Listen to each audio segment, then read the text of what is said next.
Topic. Oh, thank you. Um, I'm excited for the topic this evening. Adoption Network Cleveland took a deep dive into the issues of donor conception and fertility fraud over the last several years. There's so many different parallels regarding what adoptees face: genetic identity, mysterious origins, lack of transparency, sometimes lies. So we jumped in to take a lead role in getting legislation passed to outlaw fertility fraud here in Ohio. It seems like it should have been simple, but it took 4 years to get it done. The first hurdle was actually convincing the legislature that this wasn't already illegal. They just thought, well, that's wrong. There should already be a law against that. And even though our bill had no opposition, it was hard to keep it moving forward. Our father was instrumental in bringing the situation, what can happen, to life. And Jacoba coming to Ohio to testify in person twice, as a matter of fact, added both the star power and a dose of reality that the bill needed to get it over the finish line. So with Jacoba and others that had firsthand experience coming to testify, that made all the difference. And at the very end of 2022, Ohio became the 11th state to outlaw fertility fraud. Tonight's a little bit of a different format, as I think I mentioned. We did ask people to watch the film before attending. Even if you didn't watch the film, I think you'll still get a lot out of this evening, but I hope that most of you did. And now I've got the pleasure of introducing Jacoba Ballard.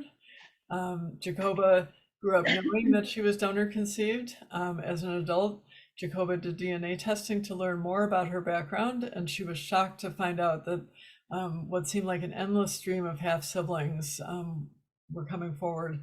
Now there's 96 half siblings and potentially more that will show up. The majority of whom live within a 25-mile radius. You could give me a pen or something. If you could mute, that would be helpful. Thanks.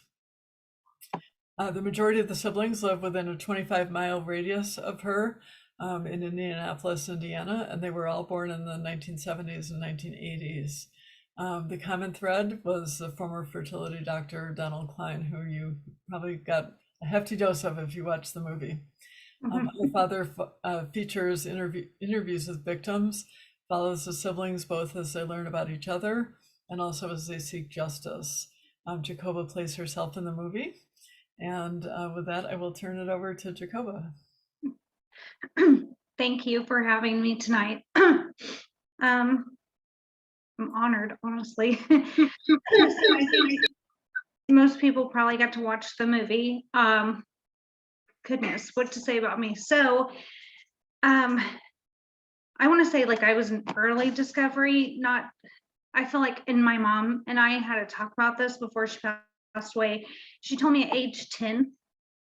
I feel like it should have been from birth, but hey, 10's better than nothing. What the movie doesn't show is, the little pieces in between there. So when I found out at 10, I was so curious. I wanted to know everything. You're left with this blank slate of who your paternal family is. So when I turned 18, I actually thought I found my biological father, who had been a doctor and then actually ended up becoming an investment banker because he wasn't a great person and had charges placed against him. So that was kind of, I stopped because we were going to get a DNA test against, and of course back then there wasn't commercial DNA testing. So to get a DNA test just for yourself was around $500, if not more. So I stopped because I thought, I don't know if I want this man in my life. And then, come 2014 is when I ended up actually taking a commercial DNA test. I remember my husband telling me, he said, I just don't think this is going to turn out well. Not the same as in Julie's. He just thought that I was going to have heartbreak. He didn't think that I was going to find anybody. And boy, did he get proven wrong. So I feel like since 2014 has been a blur in my life. My life drastically changed. Goodness, I'm gonna cry. When I first found out, when we pieced it together and found out that it was Cline, I didn't maliciously want to hurt him. I know that he's also my biological father, so that really does, I'm sure a lot of people can relate, as to, you feel torn, because at one end, that's my dad, my father, and then what he did to my mother was horrific, and what he did to other women, what he did to me and all of my siblings and their dads. So it was hard. It was really hard at first, and especially his son Doug, which is portrayed by an actor in the movie. Him and I, we talked quite a bit, and he actually helped me get a lot of information and until he came to me and he said, you can't go public, my mom. And he was like, you can't expose my mom. And I mean, that just broke my heart. But then I said, what about my mom? When is somebody going to speak out for my mother and for all these other mothers? And that was my deciding factor of that he needed to be held accountable. Now, I always say that there's good people that do bad things and bad people that do good things. And I don't know if I'm so sure which one he is yet, even still to this day. So, yeah. Goodness, I don't know, Betsy, do you want me to kind of go over how it was filming, or? Yeah, why don't you talk about what you think the most important parts of the film? So everybody's seen it, but since it's about you and your experiences, what do you feel are the most important highlights? Goodness, there are so many, but I think one of them is the fact that we still don't know how many times he did this. Honestly, in real life, his answer to that before was, I retired in 2009. So when he couldn't answer that, that makes me think he retired in 2009. So how long, was he doing this his whole career? And we won't know. I think also too, I think that it points out for donor conceive, adoptee, NPE, NP, all of us that, not even for medical reasons, but because I've sat there, I've been guilty of this, of saying, well, they need to know for medical reasons. I need to know, and I do, I'm very sick, but why do I need to tell somebody why I want my information? Because it's mine. So I feel like to the world, maybe that opened up people's eyes a little bit of none of us, really have access to that. And a lot of people don't have to think about that going through life of, just even going to the doctor. You don't have half of your information. Right after we got done filming is when I was really sick, and I I couldn't walk. I lost 50 pounds and thought I was going to die. Now I have 5 different diagnoses, and I'm on a bunch of medication. I get infusions every month and injections, and I'm doing better. I'll never be better, but I'm managing. So I think that, and I think also too, what people can do when they're backed into a corner. I know that, I never thought that, the stuff that happened to me would have happened. And I can't say for certain that it was him or somebody in his family, but I do find it ironic. I live in the middle of nowhere, and to wake up with my lug nuts missing, and I don't know, I guess just to know that somebody I shared DNA with maybe could hate me that much, that they didn't care about me or my children. Goodness, trying to think here, but there's so much that's, I think the amount of siblings too, right now we're at 94 still.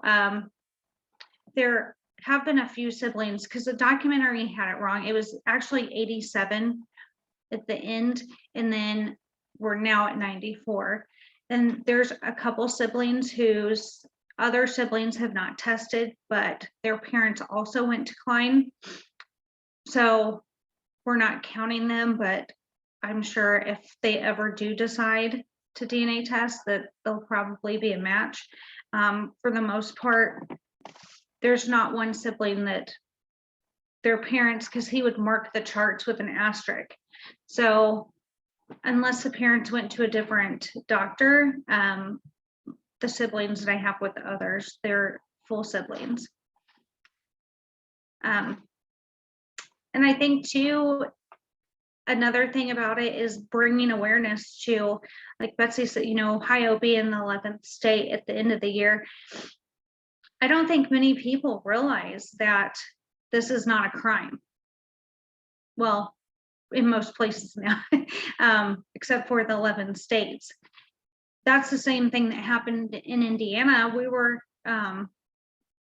it would, 3 years of trying to get a law, because kept being told like, oh, it's, already covered. And it's not.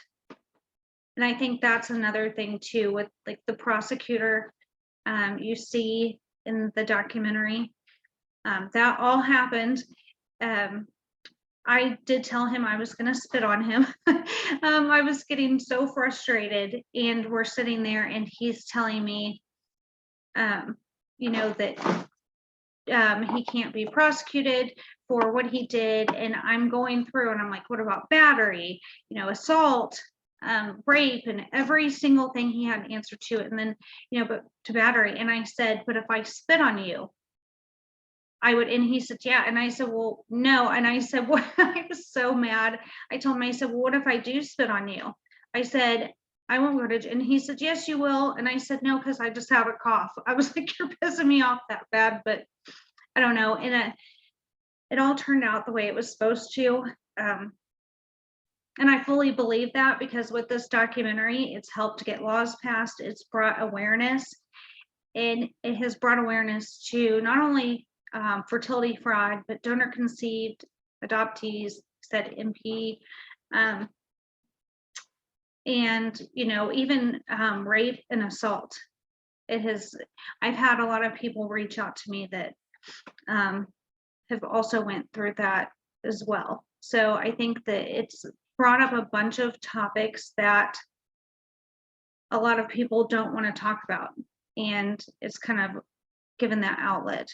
Let's see, somebody said, where did you get the strength despite what the doctors said not to speak? I want to say I was crazy. No, I want to say my strength is probably from my mom and my dad. When I say dad, I mean stepdad. So I have my birth certificate dad, who is on my birth certificate, and he did not have much to do with me in life. We talk a couple times a year. I don't dislike him, but the man that I call dad is my stepdad. And they have always taught me that no matter how hard something is, if you know in your heart that it's right, you should stick up and stand up and say something. And I knew I had to say something. They taught me that even as far as people. When I was growing up, I remember them telling me it doesn't matter if that child's liked by others. If you like them and they're a good person, or even if they're not, if they're getting picked on, you stand up for them. So I want to say that's probably where my courage came from. And even not even just as a raising, but I went to my parents and told them that I was going to go forward. And I had their full support. But my mom would always say, she's going to do it anyways. That's what she would have said. But yeah, I think once also the strength is from other people too. Because there were times that I asked myself, you know, am I doing the right thing? Should I just stay quiet? And to know that I had the support of, you know, different groups such as you guys and the donor conceived group and all these people that I can lean on. How do you stop doing what you're doing then? And sorry, I'm a crier. Jacoba, can you talk a little bit about how it came to be that the movie, like, how did that all happen? So Michael Petrella, which is the producer of Our Father, it was his mother, I believe. She had sent him an article about Cline because his family's from Michigan. And so he read that and reached out to me. And it took a while to kind of trust him because we had had a couple others reach out to us and we ended up shutting them down and not doing it just because they wanted to take our story and kind of say turn it into a freak show, you know, sensationalize it and, you know, not tell it truthfully or you know, the way that we wanted it to be done. So it just started from there. And you know, he introduced me to Lucy, who is the director. You guys may have also seen, oh goodness, it's the other big show, Taken. I'll think of it, but they also directed that, and I think it was on TLC. But it took a few, you know, to start trusting them, and now they're like family. You know, we still talk and everything, and I don't know, they became more worried about us, I guess, than the documentary, because even if they were filming a sibling and that sibling, you know, broke down and had to stop, they didn't care if it was the best shoot, they would stop production, and they were more worried about. So I don't know, that just meant a lot to me that it was caring people instead of people that just wanted to get something for film. That's probably why it took us 4.5 years too. So They were filming for 4.5 years? yeah, it took 4.5 years of filming. And they had like taken it, you know, to HBO, Hulu, like other places that turned them down. And now I wonder what these places say about it. So she said tears are cleansing. They sure are. You'd think I'd be cleansed though as much as I cry. Jacoba, can you talk a little bit about some of your advocacy work? I know that you were in DC recently, and you obviously were involved here in Ohio, and feels like you've had a really big impact. Yeah. So 2016 is when I started in Indiana. I didn't know what I was doing, and honestly, I still really don't. That's, you know, above my pay grade, and I have smart people helping me. But so 2016, and like I said, it took 3 years to get our bill passed. And during that time, I met Eve Wiley, who is from a doctor in Texas, McMorris, and she also got Texas passed right after Indiana. And we just kind of, I don't know, started from there. Jody Madera, who is a law professor at IU, she helped me and helped Eve. And I don't know, we've kind of been like the three amigos ever since on everything. Well, Our Father came out, and Representative Stephanie Bice had watched it, and she said she could not believe, she was appalled that you know, people weren't protected. And so she actually emailed Angela Ganote, who is the reporter there from my local news reporter, and Angela forwarded her information. And so it went from there, because Bice asked me if she could speak to me, and I said yes, but I have like a group of people that I want to bring along. So it just started from there. And, it's one of the a couple of them that were, impacted, especially their mothers in Ohio. Myself, Eve, a brother, Jody, and a few other people as well. So, and we'll get it, hopefully. So when we went to, I guess I should probably tell them that, Betsy, we went to DC and this is a nonpartisan bill. So I'm just saying this but she's a Republican, and she had reached out to her friend who is Representative Cheryl, who is a Democrat. And so there was actually 4 of them, 2 Republicans, 2 Democrats, and we had scheduled meetings with representatives. Thank goodness for wheelchairs, because I didn't stay in the wheelchair the whole time, but my goodness, there's 3 different buildings you have to go underground back and forth. So after we all got home, we had looked, and I think that like next day or 2 days later, there had been 25 more sign on as co-sponsors. So, so that's a good sign. And that's where we are with that. So let's hope that, we can get that federal bill. You're off to a good start. So just to put that in context, that was just a few weeks ago. So this is all very recent. And Jacoba, do you have a bill number or anything that we should be thinking about? Yes. I'm sorry, I didn't warn you I was going to ask you that. I should have, so they changed it because it used to be the HR 8600. It is HR 451. So I'll tell you what, for all the viewers, we send out a thank you for coming and some information after each session. And so we'll look up that bill and make sure that you have information about that. So I'm sure that if you wanted to call or write letters in support, that would be really helpful. Yes, and if you can, and have other people as well, tell anybody you can to call their Congress person, man, woman, and have them support our legislation. I'm really happy that you have that bipartisan support. I think that Yeah. really means a lot. Unfortunately, our legislature is so partisan so often, and an issue like this is not about politics. And that's what actually I had told Bryce, like when we were talking at first,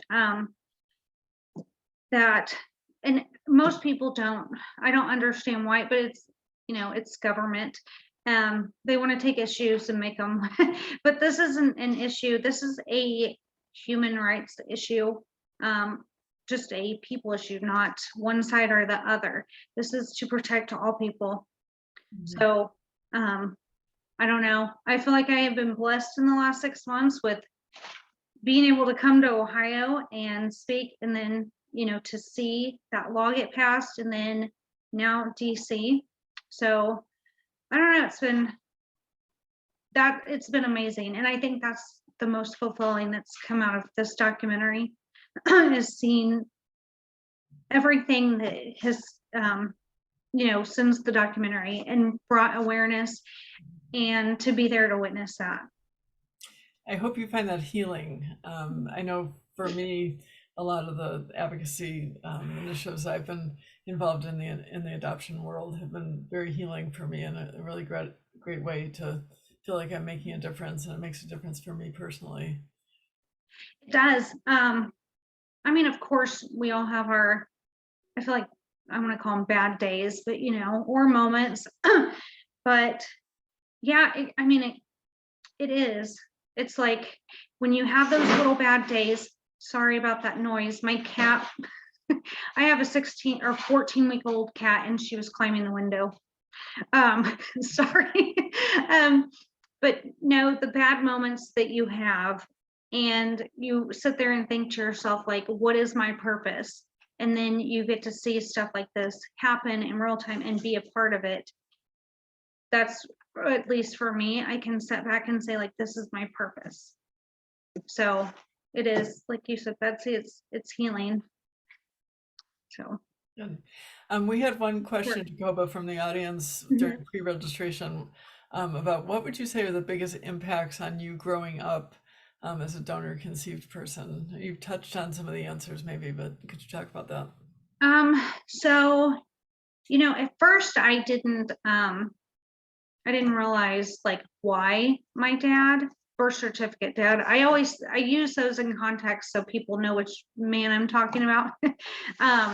But I say birth certificate, I never understood why we never had a connection, and he and my mom got divorced when I was 2, and I had the sweetest grandma, and she was Native American, which I know I laugh because most people, when they take a DNA test, it doesn't end up Native, but she really was. And she was this tiny little Native lady, and she loved me so much. But I always wondered why he would pick me up and take me straight to my grandma's and didn't spend time with me. Or why we, just that connection, daughter-father connection at all. And then when I, turned 10, and it is true, like my whole life, I'd always ask my mom, like, am I adopted? That's what I thought. And I'm like, it's okay, you can tell me, because everybody in my family had like this olive skin and dark hair, and hearing with these blue eyes, and lighter hair, and I'm like, it's fine. So then, I don't know, it kind of answered a lot of questions as to why I feel like he was separated from me emotionally and even I guess physically. And that wasn't devastating for me though, because I have my stepdad since I was 4, and I still have him, and he's my dad. Gonna cry because I love that man so much. He has been the best dad in the whole world. So, and then I think too, I don't know if really like growing up, but looking back now is the medical history. I have one thing that I have wrong with me is an immunodeficiency. It's called hypogammaglobulinemia. So I don't produce immunoglobulin like that to fight off bacteria and viruses. So I have to get infusions.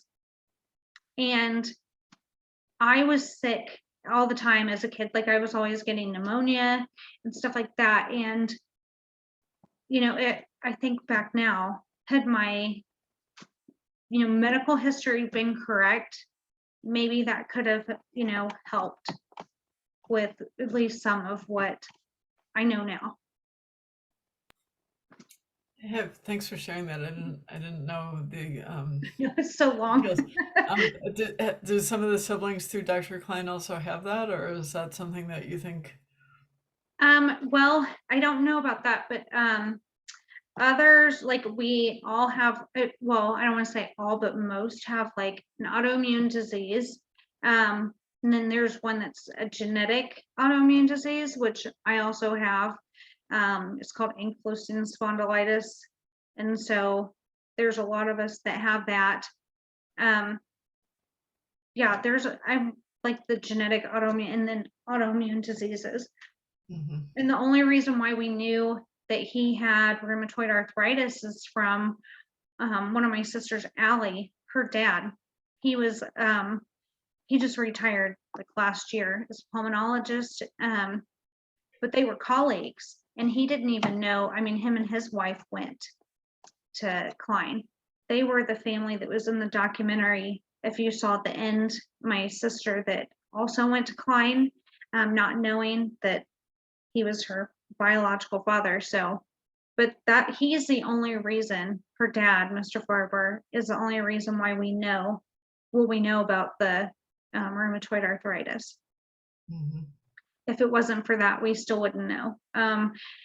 So in 2021, when I was really sick and couldn't walk, I actually texted him and Doug and begged them. I still have the text, but I begged them to please give me medical information, and told them how sick I was. And I was like, I won't hold this against you. And I fully meant that. But he didn't text me back, and Doug texted me back and said, sorry, but I can't help you.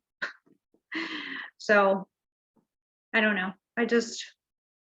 I know that I will be a better person if it comes down to them. I wouldn't do that to them. So, and that's hard. Trust me. And probably even a few years ago, I wouldn't have been able to say that about them. I probably would have been like, they're going to suffer too. But I finally gotten to that point in life to where I can, say that I wouldn't be anything like that. And that was taken at birth, was the name. Thank you so much for that. Is the name that Lucy and Michael also did. It was like a mini series, and that was great too. What other questions do people have, either about the movie or for Jacoba? Any thoughts? Do you mean like how many questions? Oh, sorry. Go ahead. Because you're a donor, right? A donor, how do you say that? A donor child or a donor person? What's the correct way to say it? Donor can. Okay, yeah. So did you ever meet the other part of the donor? The I don't know what you would call it. The person that donated, the other, did you get to meet any of the person that donated? You did, correct? Do you mean the one that I thought in the beginning was my biological father? No, but the real biological father. Yeah. So I met him. And of course at court dates too and stuff. But he went to, we met at a place. I guess the question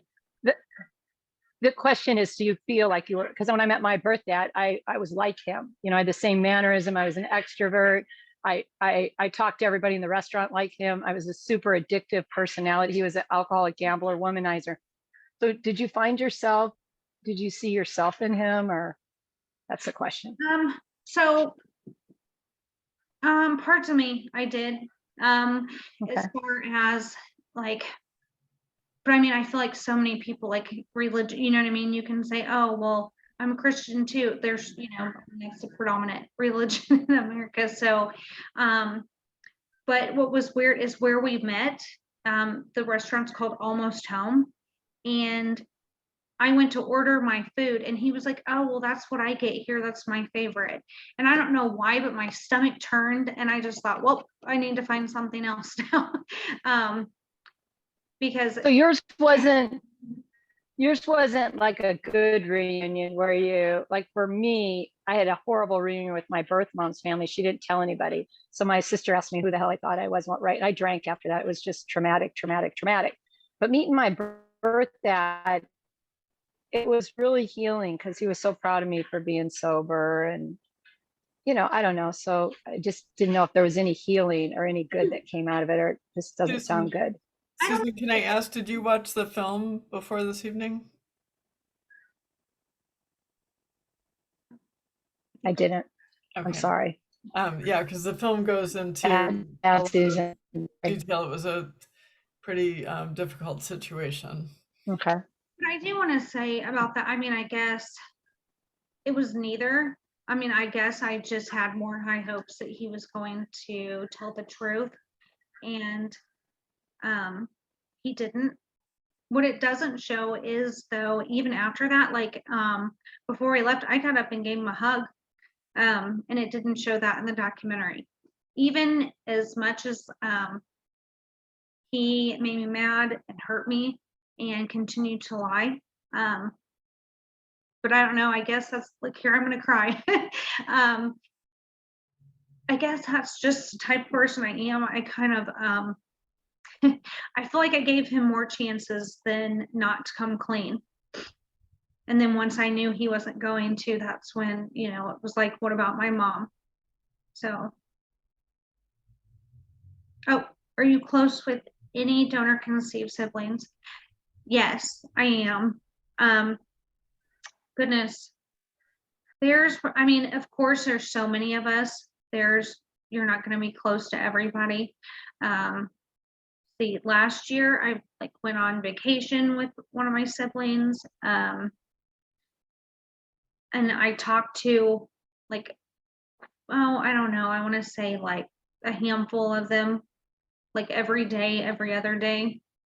And then, you know, which she was in the documentary, Julie, her and I, we don't talk all the time, but also she has like a busy life with kids and stuff. Mine are grown, but I mean, of course, like we always keep up, and when we can, we spend time together too. Thanks. David has his hand raised. David? Thank you, Betsy. Hi, Jacoba. Thank you so much for your courage and pouring all of yourself into this project. You know, I was a very active viewer of this when I watched it with my wife. And as a matter of fact, I had to really behave myself because I didn't want to frighten my wife. I was so reactive to what was going on. And it really is palpable, right? I mean, your frustration and that lack of legal recourse that you and the other donor conceived persons and the parents had. And certainly there were those immense feelings of betrayal and violation. And I understand how the documentary did a job of educating around the fact that this was ahead of the legal system. The legal system didn't have anything to deal with it, yet I kept screaming at the television, where are the people to validate Jacoba and these other donor conceived people? Where was the Indiana Board of Medicine? Where was the Indiana Academy of Family Physicians? Where was the American Society for Reproductive Medicine? Certainly, there have to be some ethics that might have been ahead of the law at that point in time. And I don't know if there just wasn't time to include them, or maybe they were cut, or was there any support they received from anything along those lines? No. So actually I had contacted the oh my goodness, why am my mind, the reproductive, you know, so that medicine, whatever. I contacted them and they would not help me. The medical board, they promised myself and some other siblings at the time it was like myself, Matt, Julie, and our mothers, and a few other siblings. They had promised us that they were going to revoke his license, and they ended up not doing that. He he had his attorney speak to them, and he got it to where he could surrender and just not apply for a license in Indiana, but he could in any other state.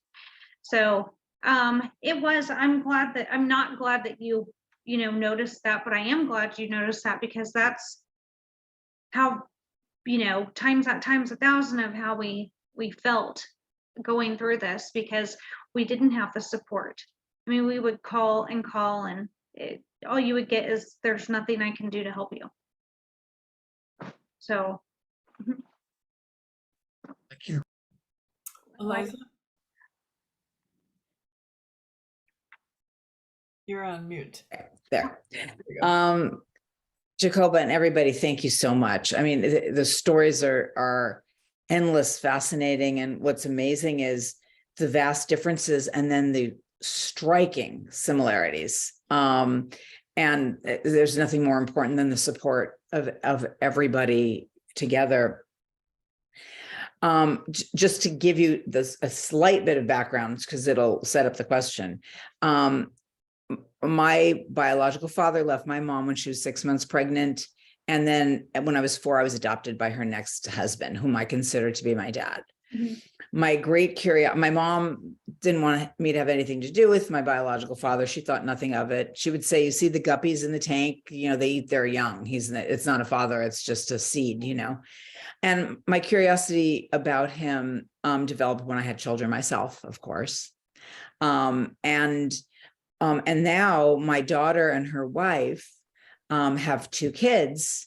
They were going to use a known donor that fell apart because in this country, at least, the legal system, the geneticists, and everybody gets involved and makes it such a kind of clinical and gruesome thing. And it was all about having no rights. And the person they were going to use as a donor wanted to be able to, he already felt the love and he wanted to be able to like at least input, you know, a little bit. And yeah, anyway, so they ended up using a sperm donor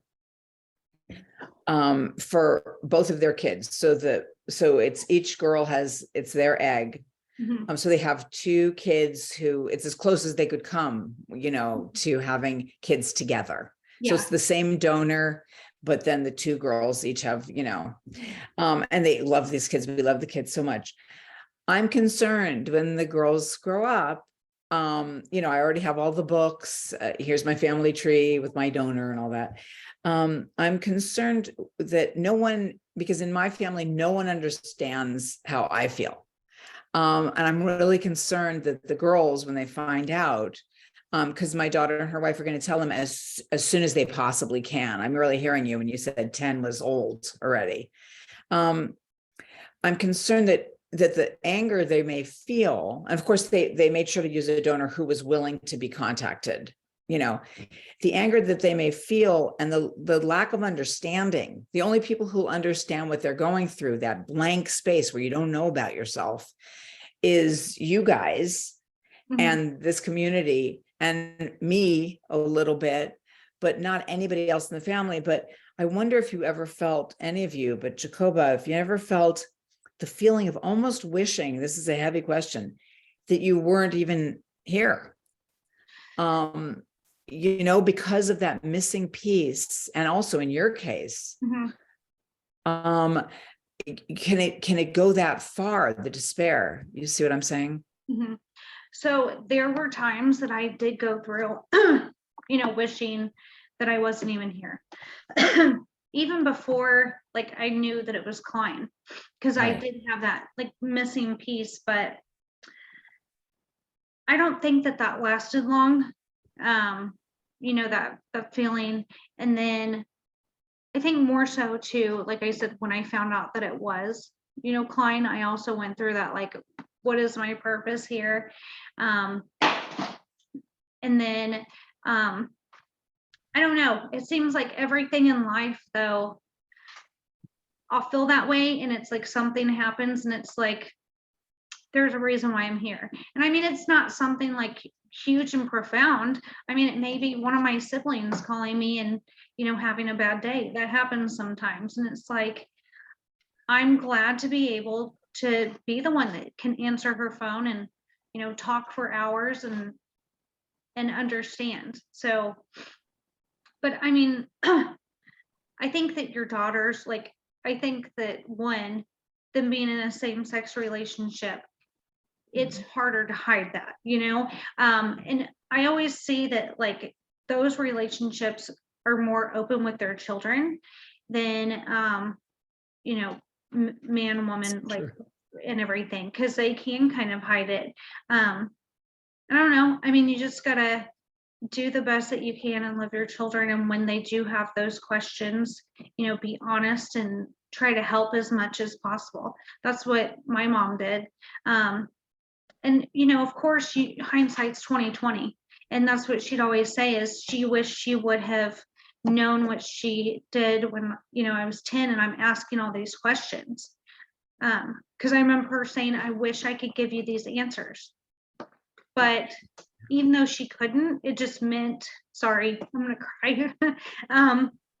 It meant that she was there in that journey with me and supported me every step of the way. Sorry, Huge. I lost my mom the end of August, so she was like my #1 supporter. So sorry. Well, we're all here because it is about love. It really is. It's about love and understanding. And even if you haven't had the experience, just try to put yourself in those shoes. I'm really glad that you're here. Thank you. Thank you. And I appreciate too, somebody said they're proud of me and everything. Thank you so much. Your name's cut off. Okay, so Well, sibling. we've got somebody with their hand up, and then I'm going to go to the question that's in the chat, but let's let Kelly ask her question. Okay, Yeah. Yeah. Hi. I've just got my Okay. screenshot on. Sorry. Well, thank you so much for coming on here tonight and sharing, and for all the great advocacy work that you're doing. And I'm an adoptee, and I guess one of my questions slash observations is, I think you said earlier, or maybe Betsy said, that there have been 11 states that have passed fertility fraud legislation. And I know you're working on a national piece of legislation, which would be great. I also follow Laura High on TikTok, who's great. And actually, I'm going to a conference next month that she's speaking at that I'm very excited about. But I guess what can we learn as adoptees in terms of advocacy for our access to records from what work the donor conceived community is doing? Because, you know, we've been doing advocacy for decades to try to get access to our basic vital records like original OBCs, and there's still only 13 states where we have access to unredacted copies of our original birth certificates. There's some other compromised states where we can get unofficial copies that don't look like birth certificates essentially.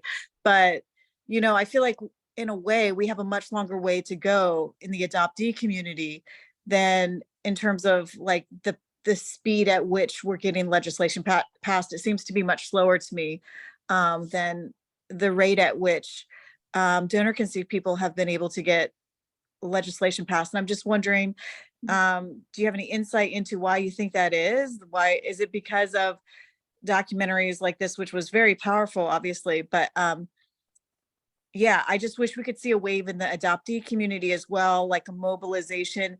And also, I think we are mobilized, but I just feel like legislators don't take us as seriously, or they don't see our issues as equal, or as, I don't know, as legitimate. I don't know. Yeah, no, I agree with that. And I will say, you know, I would say probably until I found out that, you know, Cline was my biological father and I started doing this, I was one that I didn't know that there wasn't that many, you know, to be able to obtain adoption records. And so I really think that a lot of people just don't know. And I think that we assume, and I think that a lot of lawmakers assume that too, and everything. I was telling Betsy before anybody got on here, I do think that it's bringing up these big topics, whether it's donor conceived, adoption, and everything else, because I told her even 10 years ago, if you would have said, oh, the adoption network, most people would have been like, what is that? You know, or donor conceived, it wasn't talked about. So I'm hoping that this is the time that these things are started to be talked about. But I also think a lot of donor conceived people support adoption, you know, or adoptees, and adoptees support donor conceived, and MP and NP. And so I really think that we are all starting to kind of join forces and, you know, help each other, like as in, hey, this isn't right. You know, what can we do? So I don't know. I think I guess my point is time, you know, and I think maybe hopefully now is the time to start, you know, bringing more awareness. Because like I said, even before I found out about Cline, I just thought that records were open. And I'll be honest, like I didn't, and this is horrible, maybe in donor conceived, I never even like a lot of times gave it a thought, you know, because you think, oh, they have parents, but they're not your biological, you know, you don't have that genetic connection, it's still missing. Let me add a piece to that I think the fertility fraud is like the tip of the iceberg when it comes to all of the regulation that the official artificial reproductive community could look at. There's an endless amount of issues, and that's the most blatant. So that might be the first law that passes. But I think, you know, unfortunately, laws often follow money or power, and it's gonna be harder to get other laws passed. I think fertility fraud is blatantly wrong, and people can see that. But when it comes to, lots of different issues. How many children can be produced through one donor in a geographic area or total? How do you, ensure people's rights? There's a lot more. It's a slippery slope, and there's a lot more things that could be done, and those are going to be the harder things. Mhm. That's just the beginning, I think. I agree. I think it's just the beginning for everything. So we had a question in chat that besides your sibling connections, how important has the donor conceived social groups online been for you, and how has that, what has it meant for you in regard to networking and mental health connections? Oh goodness. So it has been sometimes my everything, and here goes the waterworks again. I actually have told them numerous times, "Oh, they loved me when I didn't love myself." I went through a period after finding out about Cline. I hated the world, and I hated myself in regards just everything. Not that I was Cline's, it was just mentally so hard on me, and the grace that I was shown, because a lot of them could have easily written me off, but instead they understood and took the time to love me. So those groups have been everything to me.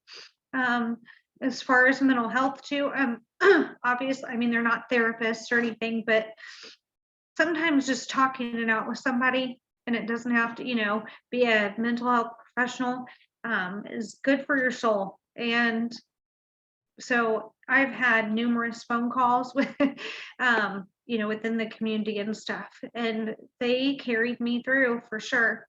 And but they are also recommending therapists as well too. And I would never not tell you I go to therapy. I promote therapy for anybody. I think it's good. We all need it sometimes. So,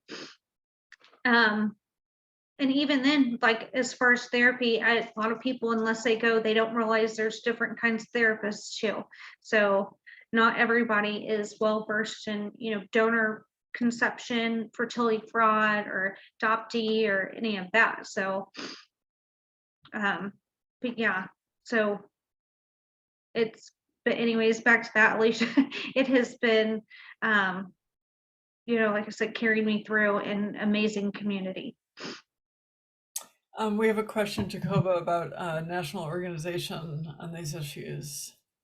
I know there's a few. You want to list some of them? Let's see. Well, sorry, a national organization for these issues. Well, for donor conceived people, like specifically, you have like U.S. Donor Conceived Council. Let's see, U.S.